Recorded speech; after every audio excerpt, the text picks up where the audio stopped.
when you look at that stat, the team leaders are your coalface. They're managing, we're talking about, especially in COVID, we've got staff members with difficulties and mental health, and the team leaders, every script says go see your team leader. Got a difficult call, see your team leader. And we know we're recruiting team leaders from within, and we know they're underdone, and we know we're busy, but this should be our focus. Our team leaders are ignored, and they're the guts of our business. They're the ones that are we're saying, oh, we need to work on staff retention. Well, isn't the old thing, we leave people, not businesses? Well, I'm answering into the team leader, so we've got to spend time supporting our team leaders.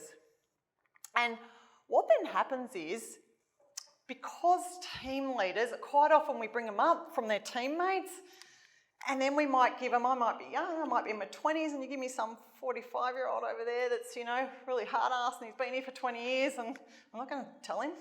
Everyone knows his behaviours are rubbish. I'm not going to pull him up. I'll just let it go. I'll just do that every day. This saying, what we walk past, we're prepared to accept. And that's what we do. We walk past it every day. We know it's there. We're just doing that every day.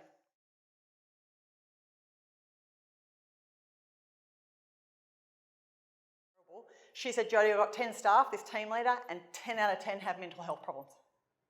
I went, oh. I said, what sort of stuff? She said, I've got a staff member who's couch surfing. When they're here, they're fantastic. We're so short-staffed. They're not here half the time. I'm so confused. Like, when do I start performance managing? Because they're not here. When they're here, they're good, but they never turn up. And she said, and then I said, I've got a spare bedroom. I was going to say, why don't you stay at my house? And HR told me off and said, that is over the line. She said, but I'm still a human.